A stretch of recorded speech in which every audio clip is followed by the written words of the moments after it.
going to see if I can play 2 verses of it with it. Anyway, give it a go.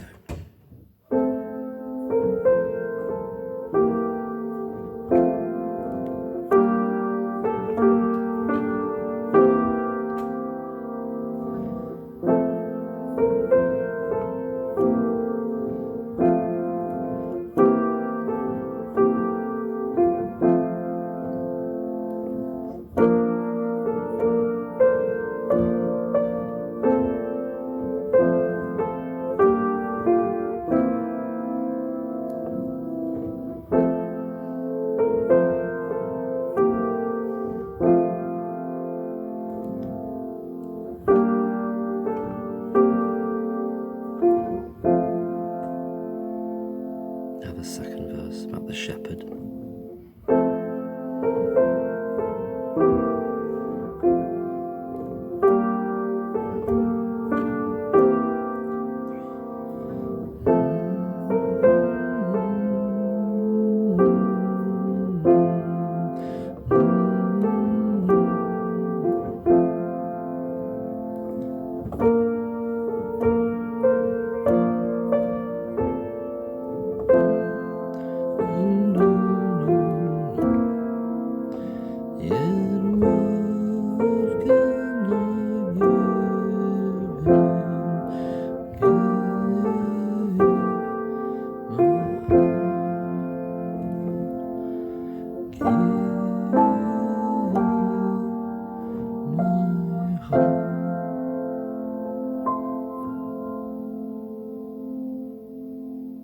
Slightly different in the second verse because of the words, but I don't think I did it the same twice through. Because it's snow on snow on snow, and then it goes, and it's about the shepherd. So it's a bit different. Anyway, I'll keep on practicing that. Somebody kindly put the light on. That's very nice. And yeah, in the bleak midwinter. Yeah. So now, this is the random reading from the Old Testament. Just picked a page at random. Kings 4, or 1 Kings 4.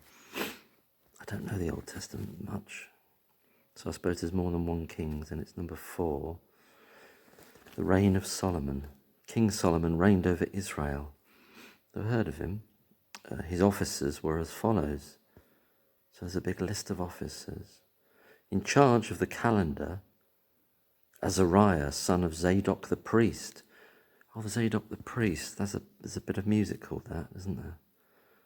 Adjutant General, Ahijah, son of Shisha.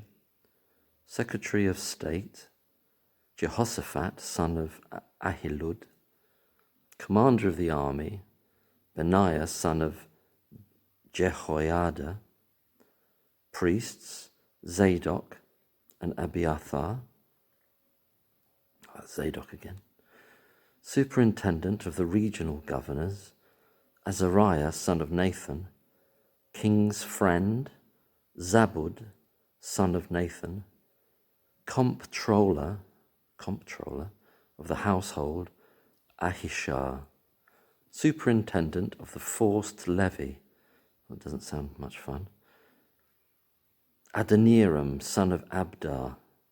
Solomon had 12 regional governors over Israel, and they supplied the food for the king and the royal household, each being responsible for 1 month's provision in the year.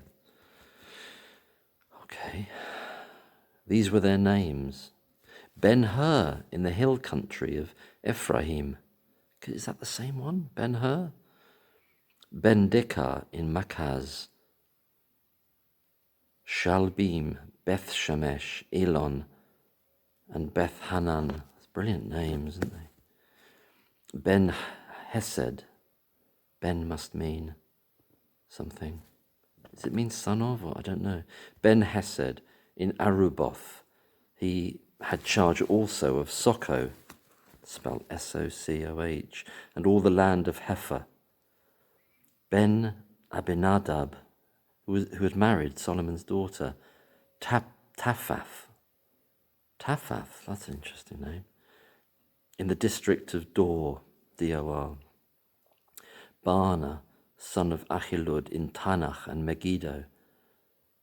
All Bethshean as far as Abel Meholah, beside Zartana, and from Bethshean below Jezreel as far as Jokmeam.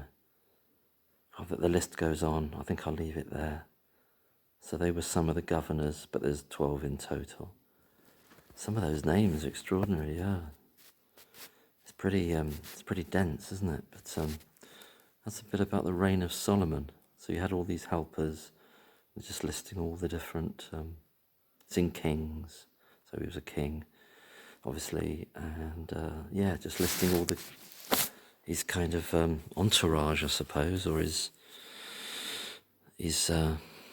the people, his main men, whatever. I suppose they seem to be men there.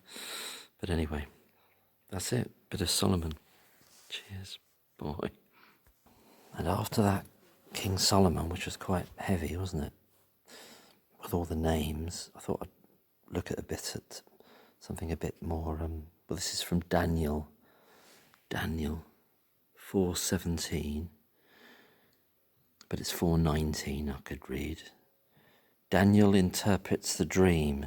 This is ringing a bell. Daniel interprets the dream. Then Daniel, also called Belteshazzar, was greatly perplexed for a time, and his thoughts terrified him. So the king said, Belteshazzar, do not let the dream or its meaning alarm you. Belteshazzar answered, My lord, if only the dream applied to your enemies and its meaning to your adversaries.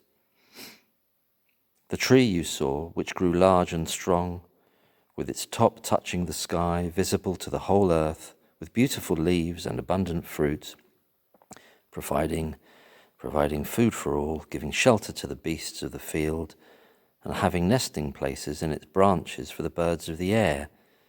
You, O king, are that tree. You have become great and strong.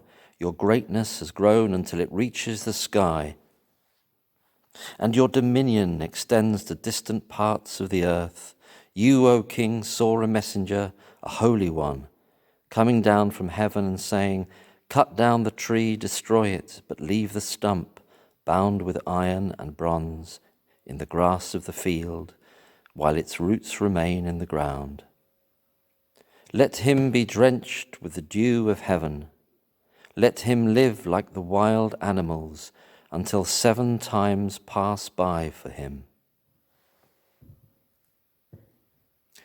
This is the interpretation, O king, and this is the decree the Most High has issued against my lord the king.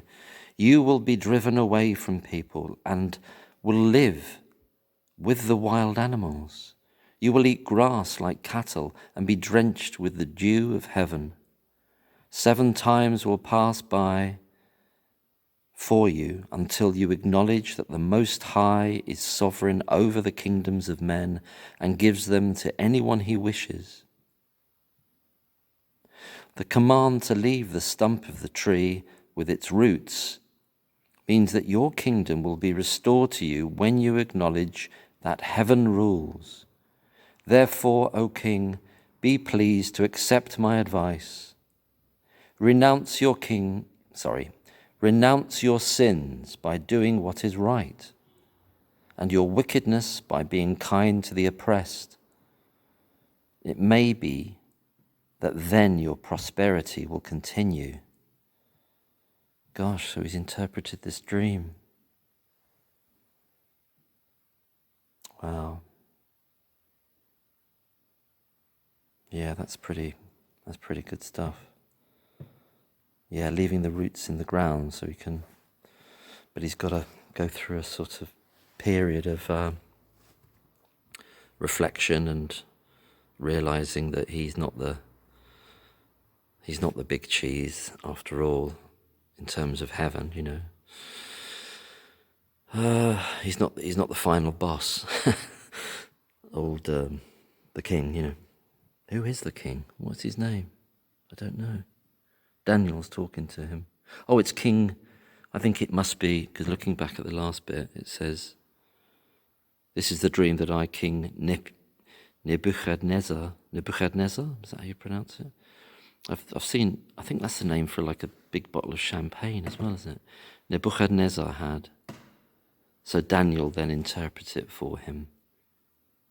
So I didn't know what had come before, but it's this king called Nebuchadnezzar. I think that's like about a massive bottle of champagne with about 16 standard bottles in it. I don't know why they call it that. But I don't know, God. So yeah, this is the Advent candle, which is beautiful. It was put up the other day. The Advent wreath with the candles. So we're not long now till Christmas. And I like to look at through this window. You can see the tree coming through in a minute, hopefully. Yeah, you'll see the tree there. Oh, talking about the tree, that's funny. In old Daniel there, I better put the page back. Anyway, all the best. Bye-bye. Bye.